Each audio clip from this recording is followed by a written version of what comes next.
Follow the plan. The traitors shall fall. The Emperor granted us a vision of triumph.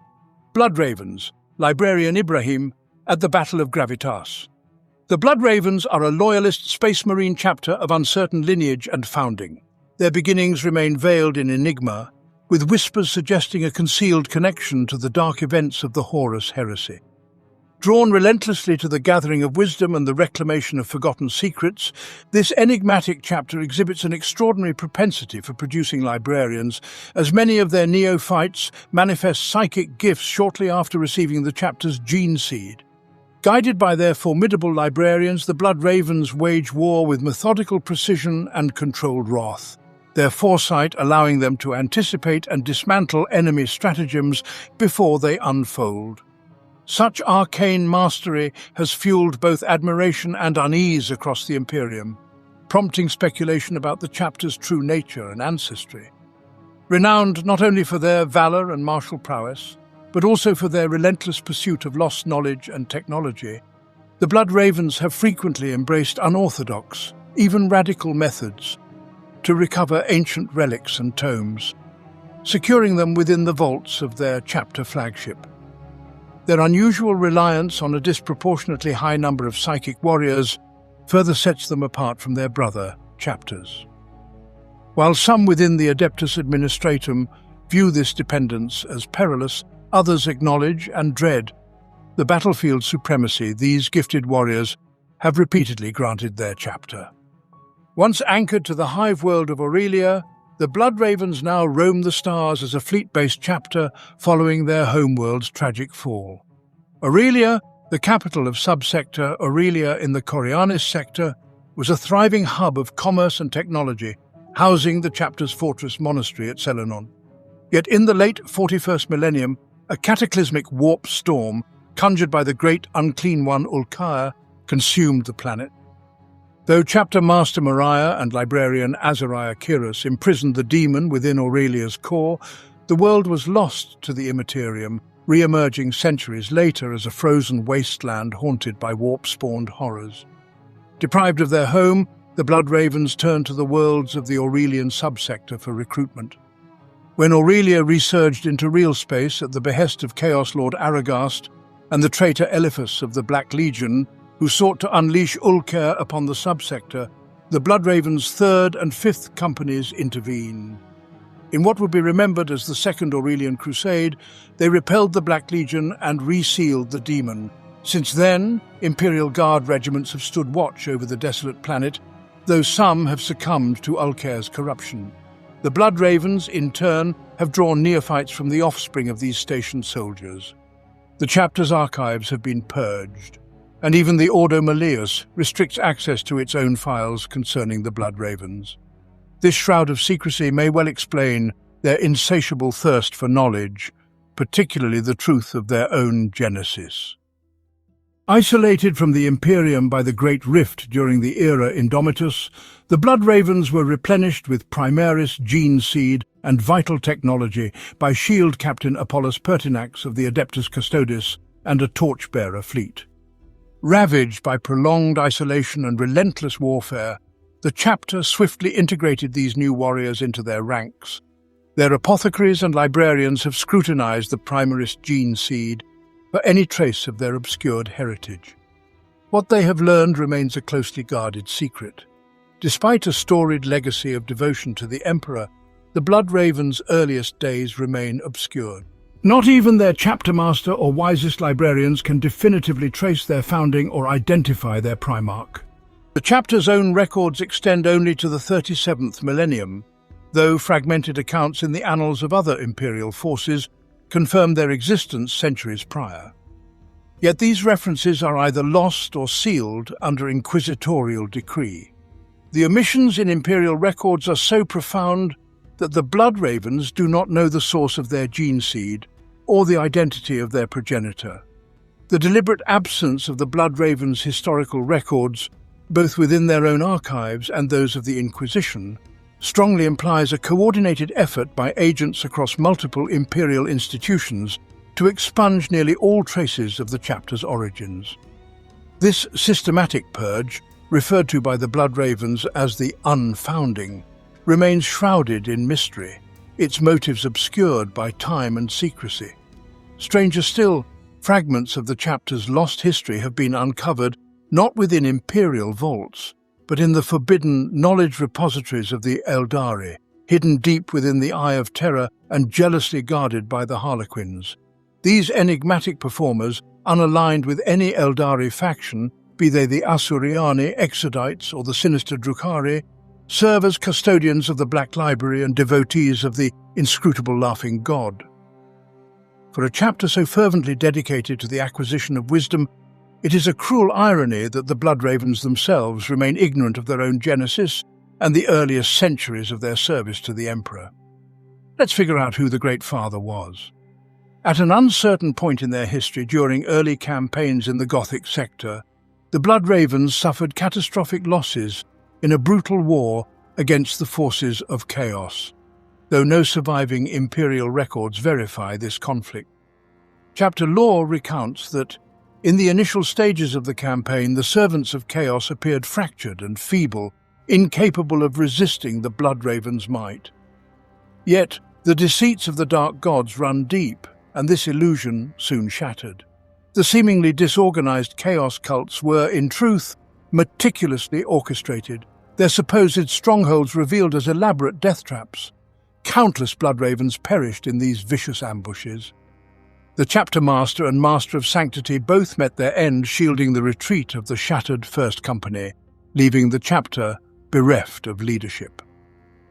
In this dire hour, Chief Librarian Azariah Vidya emerged to assume command, becoming the first to unite the roles of Chapter Master and Chief Librarian, a precedent that would endure as a Bloodraven's tradition.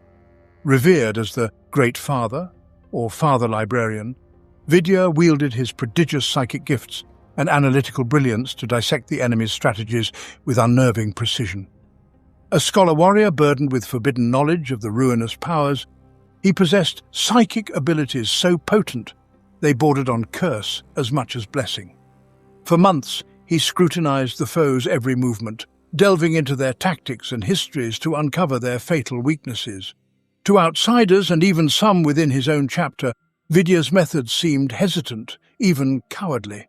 While the Bloodravens feigned disarray, he deployed his warriors and allied Astra Militarum forces in probing strikes, meticulously mapping the enemy's reactions. Many scorned his reliance on study over swift retribution, dismissing his approach as unworthy of the Emperor's servants. Yet when Vidya finally unleashed his counter-offensive, its execution was nothing short of prophetic. The Bloodravens struck seemingly inconsequential targets, only for each maneuver to preempt the Chaos Forces' movements, choking their supply lines, seizing their strongholds, and herding them into annihilation. The final assault was a masterstroke of foresight, crushing the enemy with surgical precision. Though Vidya attributed his victory to rigorous analysis, whispers persisted that his triumph owed as much to telepathic intrusion as tactical genius. After this devastating blow, the Gothic sector campaign ended swiftly and mercilessly, the remnants of chaos scattering before the Bloodravens' wrath. In the aftermath, inquisitorial purgation teams uncovered evidence implicating the Alpha Legion, a revelation that, according to records, elicited no surprise from Vidya. With the war concluded, Vidya withdrew the chapter to mourn its fallen and reflect upon the harrowing conflict. Pressured by his battle brothers and the secret masters, esteemed veterans within the chapter, he formally embraced his dual role as chapter master and chief librarian. This unorthodox arrangement, though rare among codex-adherent chapters, became a hallmark of the Bloodravens' leadership, much to the disdain of those who viewed such deviations as heresy against the sacred tenets of the Astartes. Thus did Azariah Vidya cement his legacy, steering his chapter through shadow and bloodshed, even as the truth of their past remained buried beneath layers of forgotten history and deliberate erasure. For centuries, Azariah Vidya ruled as both chapter master and chief librarian, his deeds immortalized in sacred litanies recited by every Bloodraven from their first days as aspirants. Under his guidance, the chapter was reforged, its structure forever shaped by his wisdom. To this day, the Bloodravens wage war as he taught, with meticulous study of their foes, followed by devastating strikes against their most vulnerable points. Yet another defining trait marks this chapter: an insatiable hunger for knowledge, guarded with near-fanatical zeal. This compulsion has drawn scrutiny from imperial authorities, earning the Bloodravens no small measure of distrust among the higher echelons of the Adeptus Terra and the Inquisition. Little is known of the Bloodravens' leaders before Vidya's ascension, and many Adeptus Astartes scholars posit that his dual role cemented the chapter's reverence for librarians. Some imperial savants speculate that the Bloodravens actively seek out aspirants with psychic potential, hoping to find another heir to Vidya's legacy. Others believe he established traditions ensuring the chapter would always be bolstered by a formidable cadre of psychers. Among the chapter's most enigmatic relics is the Apocrypha of the Unfounding, a tome attributed to Vidya himself. It claims the Bloodravens hold a sacred place in the Emperor's design, their history deliberately obscured by those closest to the throne, hidden not from the chapter, but from the Emperor's other sons. The text asserts that seeking these lost truths is no heresy, so long as such knowledge remains confined to the chapter's inner circles. The Bloodravens stand apart for their staggering number of librarians, far exceeding the norm among Space Marine chapters. Most develop their abilities only after receiving the chapter's gene seed, a phenomenon that has led some within the Adeptus Mechanicus to whisper of possible chaotic taint. Rumors persist of a secretive squad composed solely of librarians operating in the shadows of the chapter. Whether this is a product of Vidya's influence or mere reverence for his legacy remains unknown. So how did Azariah Kyrus fall? For millennia, the Bloodravens' pursuit of forbidden knowledge and reliance on psychic warfare has skirted the edges of imperial orthodoxy, drawing the wary gaze of the Inquisition. Their methods, studying enemies before destroying them, have borne both triumph and tragedy, for some truths are too vile to be known without cost. Such was the fate of Azariah Kyrus, the fallen chapter master whose corruption nearly doomed his brethren. Before his betrayal, Kyrus was a hero. As an epistolary, he battled the greater demon Ulker on Aurelia, a conflict thought to have claimed his life. His name was enshrined in the chapter's records, his courage celebrated, until 5 centuries later he returned. But the warp had twisted him. Assuming command of the 5th Company, Kyrus hid his corruption while slowly poisoning his brothers. Those who succumbed became vessels for the demonic servants of Ulker, the same entity he had supposedly destroyed. Rising to the rank of chapter master and chief librarian, Kyrus wielded his authority to spread chaos through the chapter, forging pacts with other demons and traitors. I am no stranger to the death of worlds. Cyrene was my home. Yet, when necessity demanded it, I did not falter. I called upon the Inquisition, and by my hand, Cyrene burned. The innocent who perished to bury its secrets beneath ashes haunt me still, but I do not regret it. The threats to mankind are endless, a flood that gnaws at the dam's foundations. Cyrene's truths now reside with me alone, and so too shall they die with me. As I return now to face the abomination that was once our chapter master, I know this much. Whether I triumph or fall, my sins will be answered. This is the final testimony of Gabriel Angelos, captain of the Bloodravens' 3rd Company, saviour of Tartarus, bane of the Black Legion, and servant of the Emperor. Thus stands the Bloodravens' paradox, a chapter of scholars and seers, bound by wisdom and doomed by the very knowledge they seek. Their past is a void, their future written in blood and riddles, and their loyalty forever balanced upon the knife's edge between enlightenment and damnation. Such is the final testimony of Gabriel Angelos, captain of the Bloodravens' 3rd Company, saviour of Tartarus, bane of the Black Legion, servant of the Emperor. Among the Bloodravens' senior command, only Gabriel Angelos, stalwart captain of the 3rd Company, met Kyrus's miraculous return with warranted suspicion. With meticulous discretion, Angelos scrutinized the chapter master's every move, gathering irrefutable proof of his treasonous alliance with the traitor legions. Yet his discovery came too late. Corruption had already taken root within the chapter's ranks. Rather than face exposure, Kyrus struck first, branding Angelos a renegade and unleashing his corrupted brethren upon the loyalists. What followed was a brutal internecine conflict that set battle brother against battle brother, its flames consuming the entire Aurelian subsector in the final decades of the 41st millennium. Kyrus's ultimate fate remains shrouded in conjecture. Whether he was granted demonhood by a single dark god, or the collective will of chaos. Undivided matters little. To become a demon prince is to surrender one's humanity entirely, exchanging mortal frailty for the immortal power of the warp, yet forever bound to the whims of the ruinous powers.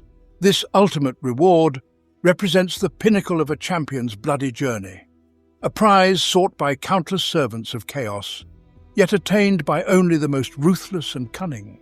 Over centuries of carnage, these chosen few must prove their worth through planetary-scale sacrifices, enduring the ever-present threats of mutation and madness. Mere slaughter is insufficient. Only those who embody the essence of chaos itself are deemed worthy of apotheosis. Though Kyrus was ultimately slain, the cost of victory was staggering. In the aftermath, Gabriel Angelos assumed the mantle of Chapter Master, overseeing a ruthless purge of tainted elements within the Blood Ravens' ranks. The chapter's unorthodox traditions came under intense scrutiny, and their recruitment efforts demanded unprecedented caution. With their strength diminished, the Blood Ravens walked a razor's edge. One misstep could see them branded heretics and dissolved entirely. And now, let's move on to what happened during Era Indomitus. Even before the galaxy was torn asunder by the Great Rift, the Blood Ravens stood weakened by the brutal Acheron campaign, the Aurelian Crusades, and the Kaurava conflict. At barely half strength, Angelos ordered a sweeping reorganization, marshalling his forces in subsector Aurelia while intensifying recruitment efforts. Blood trials were conducted with renewed urgency across their recruiting worlds, and production of arms and warships surged in preparation for a renewed crusade. But fate intervened. The Cicatrix Maledictum split the heavens, plunging the Imperium into darkness. The Astronomican's guiding light flickered and died, severing all contact between the chapter's scattered forces and their flagship, the Omnis Arcanum. Entire fleets of aspirants vanished into the warp, while across the subsector, psychic upheaval ran rampant. The Blood Ravens' librarians, their minds attuned to the Immaterium's tides, suffered most grievously. Many were driven to madness or death by the empiric storms, while others endured horrific visions of Ulcair stirring within Aurelia's frozen heart. Astropathic choirs perished in agony, their skulls bursting from the strain of unrestrained psychic energy. Yet through the turmoil, desperate pleas for aid reached the chapter. Worlds besieged by demonic incursions, rampant mutations, and heretical uprisings. True to his unyielding nature, Angelos commanded his warriors to answer every call, though the absence of the Astronomicon rendered navigation through the Imperium Nihilus a near impossible feat. The Blood Ravens pressed onward, making perilous short jumps through the warp to reach their embattled allies. Simultaneously, Angelos ordered his astropaths to breach the Great Rift, dubbed the Tear by the chapter, in hopes of contacting the Imperium Sanctus. Void ships were dispatched on the same desperate errand. All attempts failed, claiming countless lives in the process. Isolated and besieged, the Blood Ravens stood alone against the rising tide of darkness. The Blood Ravens' isolation was finally broken when emissaries of the Adeptus Custodes, the emissaries Imperatus, located the chapter's 7th company under the command of Captain Atanaxis. In a meeting fraught with tension, the Golden Warriors delivered momentous tidings. Gilliman, the resurrected Primarch, now stood as Imperial Regent, leading mankind's defense in this age of darkness.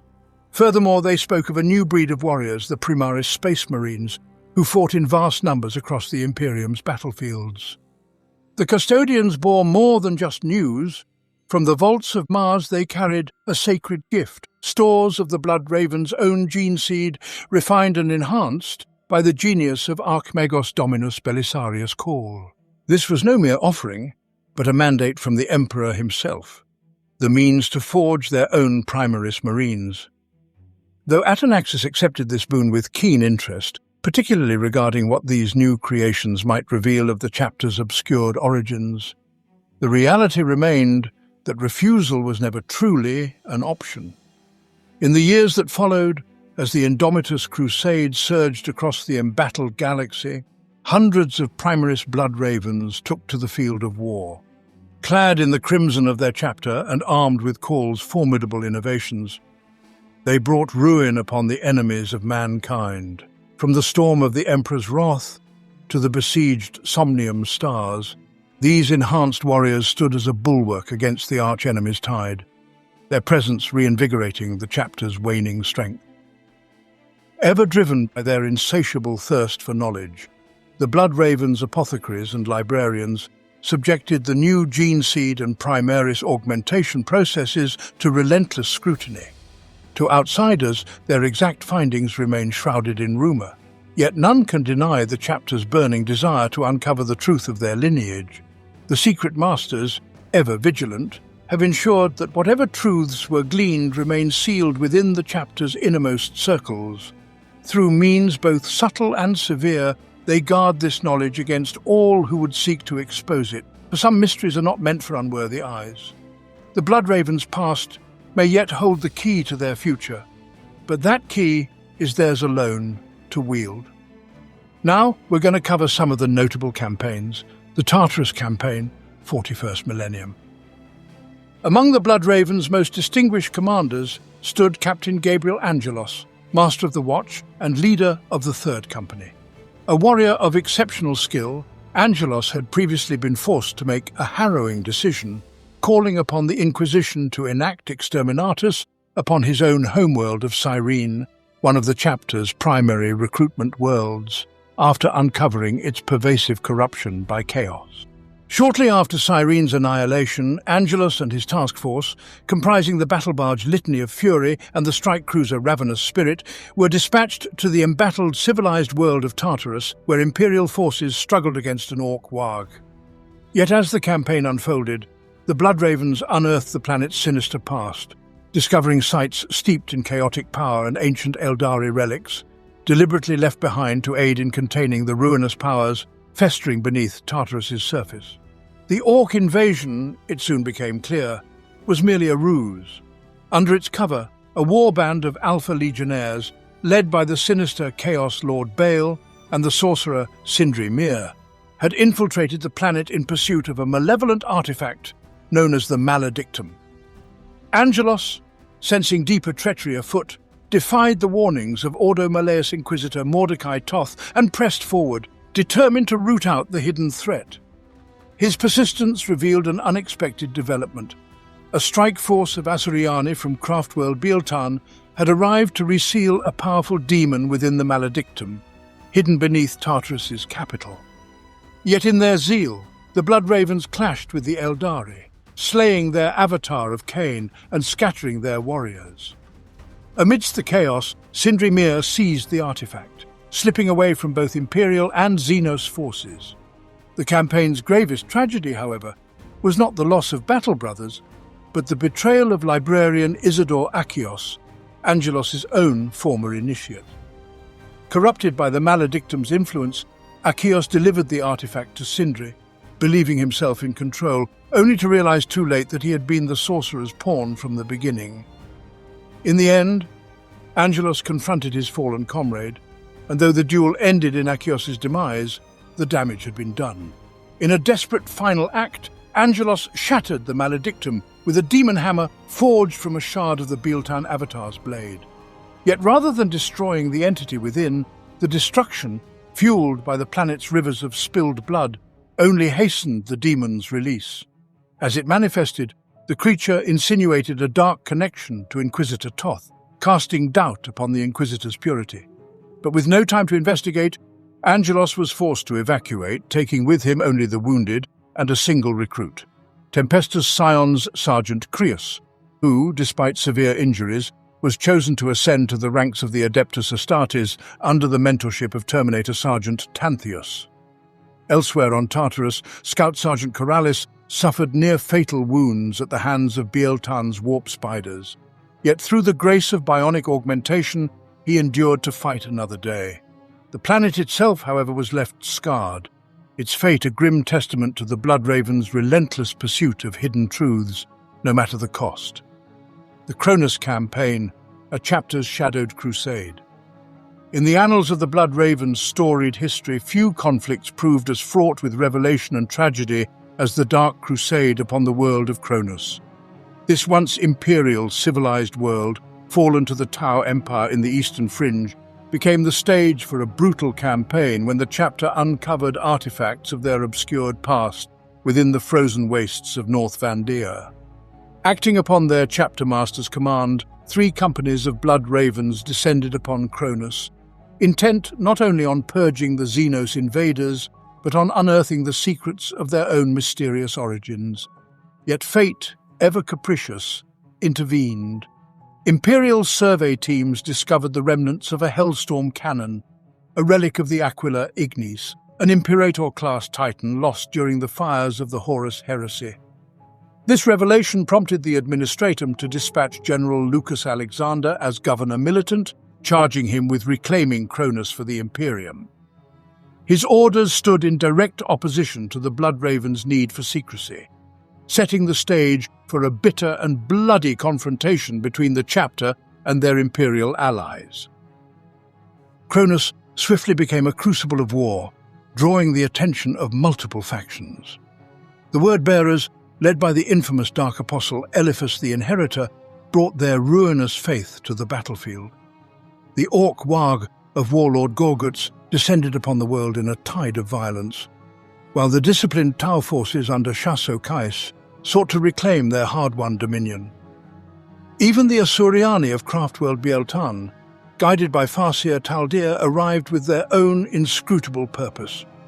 Against this maelstrom of conflict, the Bloodravens, spearheaded by the 1st, 2nd and 4th companies under Captain Davian Thule, waged a relentless campaign.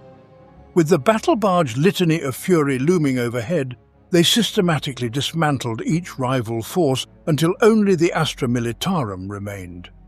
General Alexander, ever dutiful, had established his stronghold near the Hellstorm Cannon, transforming a reclaimed Tau settlement into the bastion of Victory Bay. Confident in his ability to retake Cronus for the Emperor, even if it meant facing the Adeptus Astartes, he marshalled his defences. Yet the Bloodravens, undeterred, breached Victory Bay's formidable fortifications, seized the Hellstorm Cannon, and ignited rebellion among dissident guardsmen who refused to raise arms against the Emperor's chosen after their commissar's death.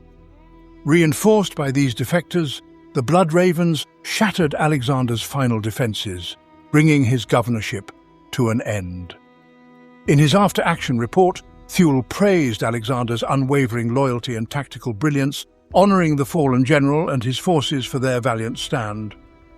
Only the 5th Company of the 1st Cronus Regiment was denied this recognition, executed without mercy for their betrayal, despite their later alliance with the Space Marines. But Cronus held deeper horrors still. Beneath the war-torn surface, the Necrons, ancient and implacable, stirred from their slumber within the Thurabis Plateau.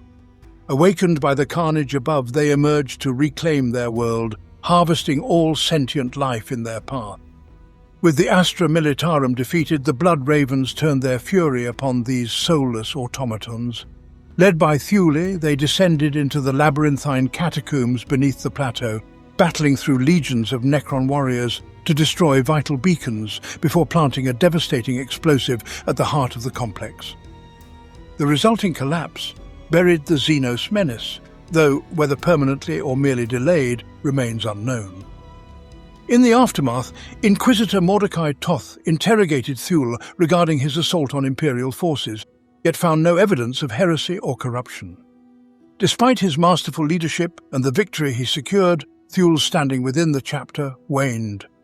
Once counted among the Bloodraven's finest, his clash with Chapter Master Azariah Kiras, sparked by his harsh condemnation of the slain guardsman, cast him into disfavour. Darker whispers suggest that what Thule uncovered on Cronus shook his faith to its core, leading him to withdraw from chapter politics entirely. It is said that before departing, he consigned the ancient relics of the Bloodraven's past to oblivion beneath the ruins of a forgotten fortress monastery, secrets too perilous to preserve. Thus ended the Dark Crusade, a campaign of triumph and tragedy where victory was tempered by revelation and the past proved as dangerous as any foe. The First Aurelian Crusade. In the waning years of the 41st millennium, the Blood Ravens found themselves drawn once more to subsector Aurelia, a region of vital strategic importance that had long served as both their recruiting ground and primary source of armaments. The hive world of Meridian, capital of this subsector, had sustained the chapter through countless campaigns.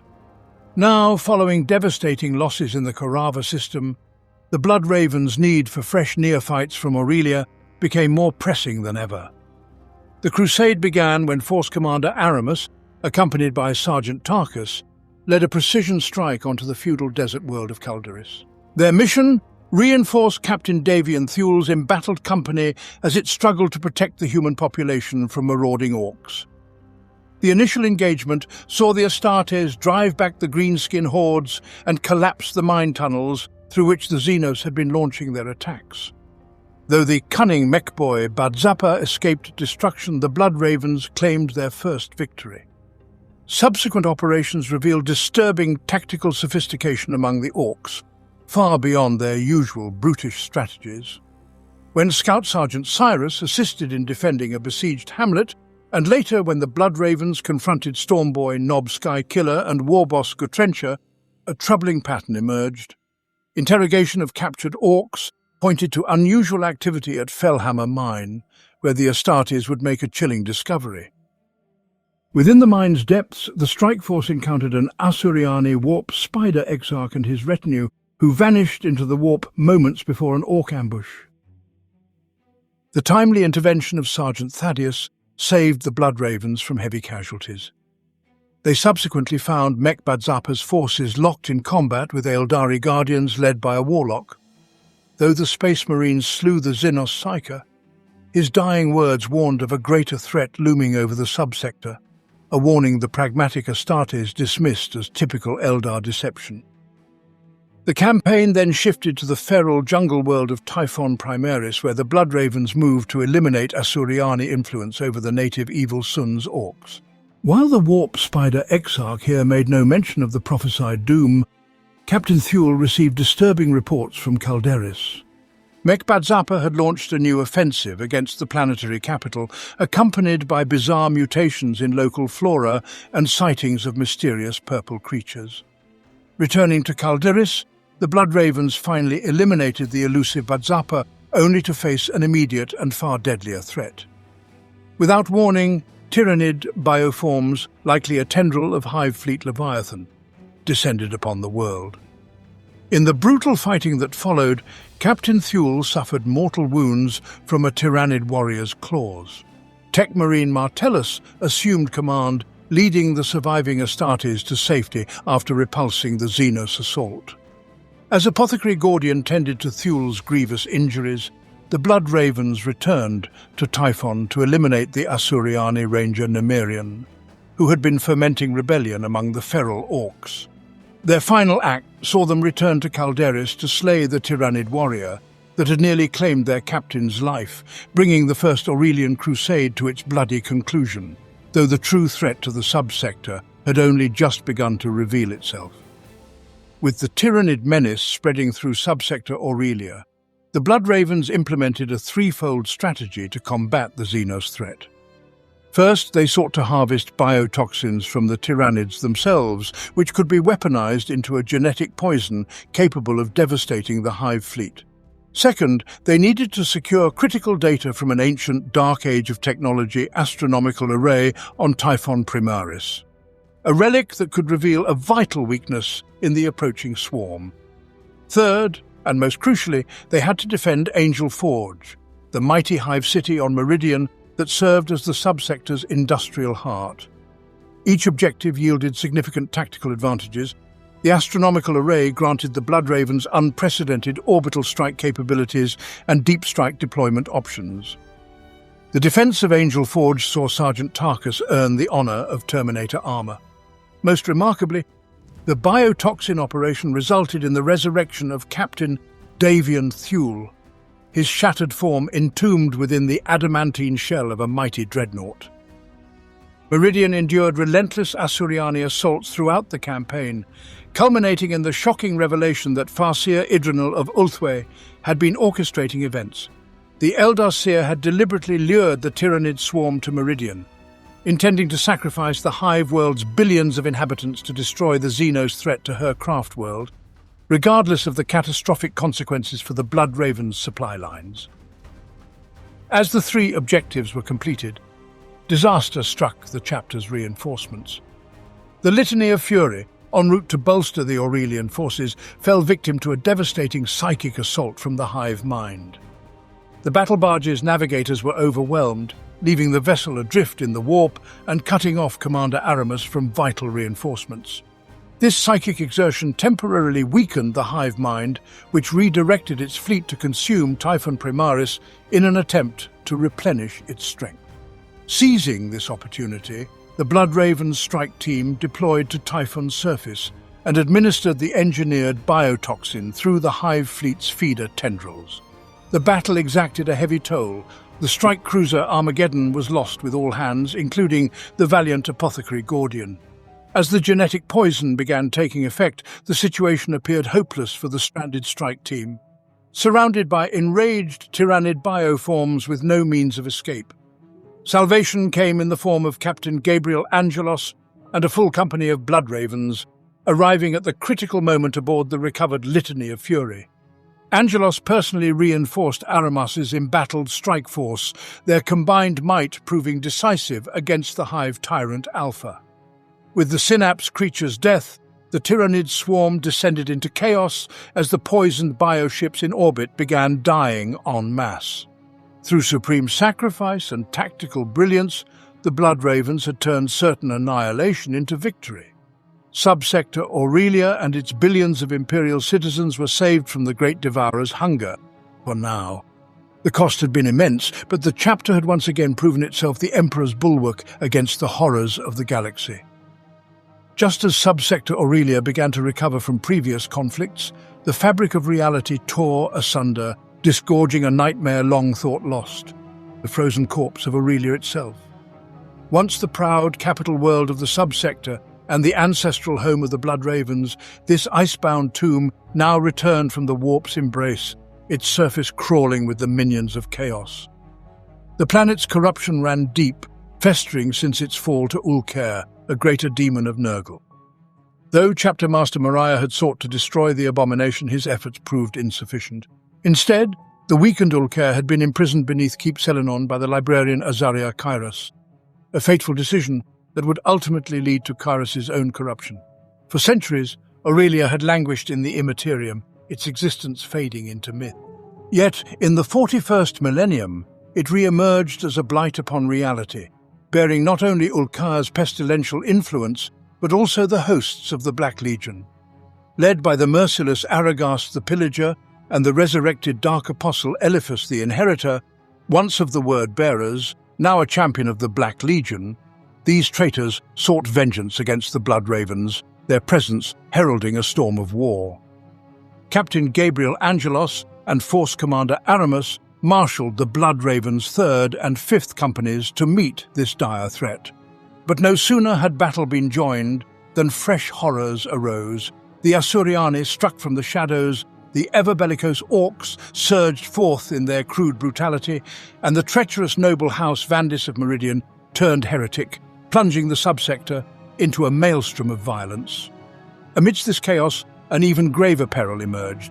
The space hulk Judgment of Carrion reappeared in the subsector, its derelict corridors whispering of forgotten horrors. Determined to salvage any advantage against the forces of chaos, Sergeant Aramis led a strike force aboard the hulk, only to uncover a grisly revelation.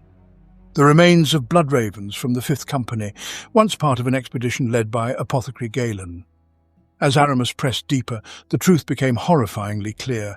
Galen had succumbed to corruption. But the full extent of his betrayal was far more sinister than any could have imagined. As Force Commander Aramis and Captain Gabriel Angelos waged a desperate battle to stabilize the subsector and unravel the mysteries of both the Judgment of Carrion and the resurgent Aurelia, Their efforts were abruptly challenged by Apollo Diomedes, captain of the chapter master's honor guard and Kyros's most trusted lieutenant. Diomedes demanded an immediate cessation of all operations, an order both Angelos and Aramis defiantly refused. Despite Diomedes' increasingly vehement commands, the two commanders pressed on with their campaign against the Black Legion, whose forces the chapter had, until now, conspicuously avoided engaging for reasons unknown. As Aramis delved deeper into the corruption plaguing the Blood Ravens, he uncovered a truth so horrifying it shook him to his core. The rot originated from none other than Chapter Master Azariah Kyros himself. The once noble leader had succumbed to the insidious influence of the greater demon Ulcaer centuries prior, during his fateful mission to Aurelia. This taint had festered within him, spreading like a contagion, first to apothecary Galen aboard the Judgment of Carrion, and then through the chapter itself. Kyros had escaped Aurelia's doom aboard the Space Hulk, returning to his brethren with corruption coiled around his soul. When Aramis confronted Galen and his corrupted Terminator bodyguard in a brutal clash at the Calderis base camp, Diomedes was forced to witness the undeniable evidence of treachery. Though torn by loyalty to his patron, Diomedes ultimately allowed Aramis and his warriors to depart, permitting them to continue their crusade against Aragast's Black Legion warband. The final battle for Aurelia reached its climax with the death of Eliphas the Inheritor, who had orchestrated Aragast's downfall and seized command of the Black Legion forces. Despite the Dark Apostle's schemes, Aramis succeeded in re-imprisoning Ulcaer within the frozen depths of Keep Selenon. Yet victory was bittersweet. Kyros, his authority threatened, branded Angelos a renegade and traitor, while Aramis was left to grapple with the harrowing reality of their chapter master's corruption. Diomedes and Aramis returned to the chapter, biding their time as Angelos fled Kyros's wrath. But the reckoning was not over. The Third Company, though scattered, remained resolute.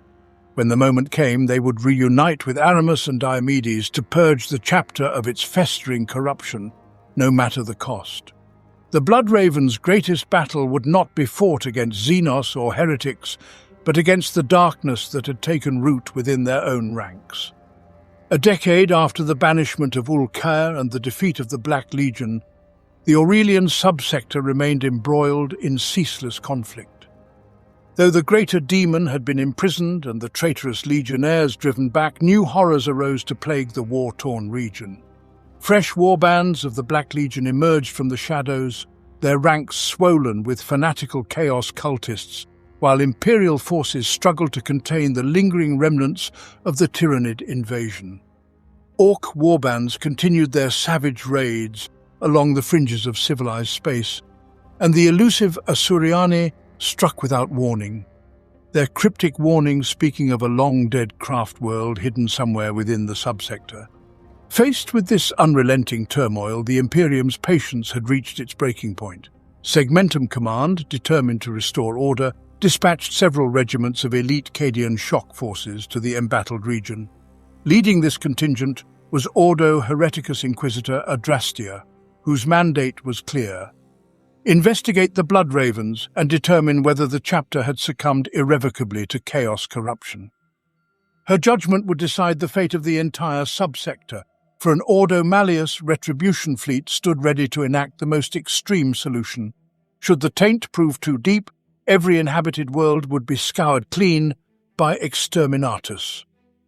The newly arrived Imperial Guard regiments swiftly assumed control of local planetary defense forces, with the bulk of their forces deployed to Typhon Primaris. The planet's dense jungles had long served as a haven for Xenos and heretics alike, making it a critical battleground. Yet progress was agonizingly slow, and the Imperium's contingency plan loomed ever closer: the systematic annihilation of every world in the subsector. Ironically, Adrastia's forces inadvertently exacerbated the crisis. Hundreds of guardsmen fell prey to the insidious whispers of chaos, their loyalty eroding as dissent spread through the ranks. Meanwhile, Gabriel Angelos, the disgraced Blood Ravens captain who had uncovered his chapter master's heresy a decade prior, remained in hiding. Branded a traitor by the corrupted Azariah Kyros, Angelos had refused to turn his blade against his brothers, choosing exile over civil war. But as the Imperium's noose tightened around the subsector, the time for hiding would soon come to an end. The final act of the Aurelian tragedy was about to unfold. In the shadows of the embattled subsector, the renegade Captain Gabriel Angelos gathered his few remaining allies, preparing to strike against the corruption that had consumed his chapter. Unable to challenge Azariah Kyrus openly, Angelos and his loyalists worked tirelessly to expose their chapter master's true nature, a servant of chaos masquerading as a loyal son of the Emperor. Their mission became all the more urgent when they uncovered Kyrus's monstrous plan: to use the impending exterminatus of the subsector as a blood sacrifice to Khorne, ascending to demonhood atop a mountain of innocent lives. Yet Angelos faced a formidable obstacle in Captain Apollo Diomedes, Kyrus's staunch supporter, who still believed in his chapter master's righteousness. Diomedes, accompanied by Tecmarine Martellus and the revered veteran known only as the Ancient, the legendary Sergeant Tarkus of campaigns past, embarked on a grueling campaign across Typhon Primaris. There they hunted down and ultimately destroyed the resurrected Black Legion warlord Eliphas the Inheritor, who had once again clawed his way back from death through the dark will of his patrons. Fighting through traitorous cults and turncoat imperial forces, Diomedes and his warriors eventually reached Calderis, where they clashed with Kyrus's corrupted followers. In a brutal engagement, they thwarted their traitorous brethren's attempt to slaughter the planet's entire human population. Their crusade then took them to the ruins of Aurelia, where they destroyed a warp portal before racing to Meridian to crush an uprising of Traitoris Militarum. It was on Meridian that Diomedes uncovered damning evidence of Kyrus's betrayal, a transmission that not only revealed the chapter master's location on Typhon, but finally shattered Diomedes' faith in his former mentor. Returning to Typhon Primaris to confront Kyrus, Diomedes and his warriors were ambushed by Asuriani forces from craftworld Bieltan. Mistaking the Eldari's ritual for sorcery, the Blood Ravens cut them down, only to learn too late that the Xenos had been attempting to prevent the Inquisition's retribution fleet from arriving. With the Eldari's wards broken, the fleet emerged from the warp and unleashed Exterminatus upon Typhon Primaris, reducing its lush jungles to smouldering ruins. Diomedes and his loyalists narrowly escaped, finding refuge aboard the derelict space hulk Judgment of Carrion. There they pieced together Kyrus's final gambit. The traitor had fled to the dead world of Cyrene, Angelos's long-lost homeworld, now a barren wasteland after its own exterminators decades prior. The scorched wastes of Cyrene became the stage for the Blood Ravens' ultimate confrontation with their fallen chapter master. Gabriel Angelos led his warriors in a desperate assault against a nightmarish alliance of Black Legionnaires, traitorous guardsmen, and corrupted battle brothers. As the battle raged, Kyrus commenced his dark apotheosis, harnessing the psychic resonance of billions sacrificed across the subsector through the Inquisition's relentless exterminatus. Angelos and his Third Company, reinforced by the elite Terminators of the First Company, launched a valiant strike against the ascending demon prince. Though their assault faltered, with many falling wounded or slain, salvation came through Apollo Diomedes and his loyalist forces. In a climactic battle, Diomedes struck down Kyrus just as the corrupted chapter master's demonic transformation reached its zenith. With the source of corruption destroyed, Diomedes urgently contacted Inquisitor Adrastia, successfully halting the subsector's annihilation. The Blood Ravens then undertook a grim purification. Every tainted battle brother met the Emperor's mercy via bolt round to the skull. Gabriel Angelos, pulled back from death's threshold by the chapter's apothecaries, emerged reborn, his ravaged flesh replaced with sacred bionics. In recognition of his unwavering loyalty and masterful leadership throughout the Aurelian Crusades, the chapter acclaimed him as their new master. Angelos broke with recent tradition by declining the mantle of chief librarian, instead appointing Jonah Orion to this sacred office, becoming the first chapter master since the legendary Azariah Vidya to govern without psychic dominion.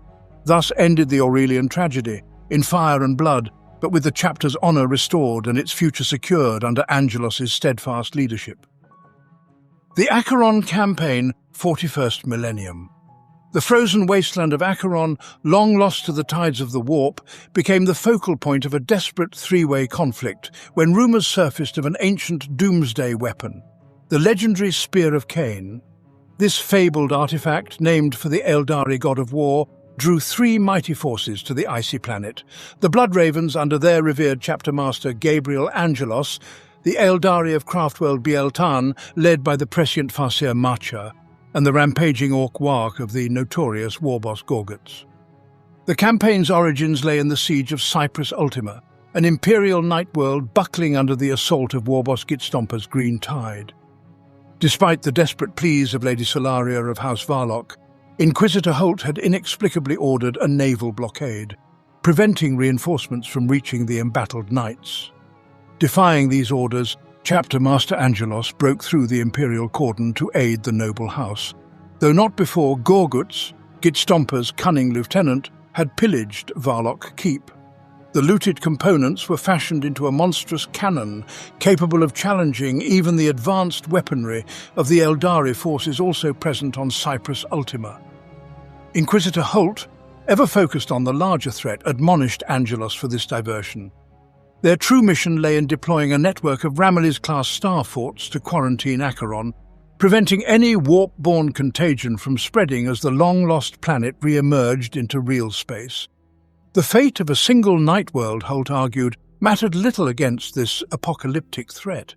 Meanwhile, Autarch Pyre of Biel-Tan's Swordwind host had summoned Farseer Macha to Cyprus Ultima, using the world as a staging ground for his own designs on Acheron. Kaya's obsession centered on the Spear of Cain, a weapon said to slay with but a single strike. His knowledge came at a dark price. Having seized the spirit stone of Farseer Taldir from her grieving brother Ronan, Kaya had communed with her essence, learning of the prophecy surrounding the mythical spear. As these forces converged on the thawing tomb world of Acheron, each faction pursued its own desperate agenda. The Blood Ravens, seeking to contain unimaginable horrors, the Eldari chasing their godly relic, and the Orcs simply reveling in the carnage. What began as a simple containment mission would escalate into a battle that could reshape the fate of the entire sector. In her trance-like state, the imprisoned Farseer Taldir foretold that the legendary Spear of Cain would summon the Wayfarers, the scattered Eldari people, and unite them under the banner of the prophesied Storm Prince.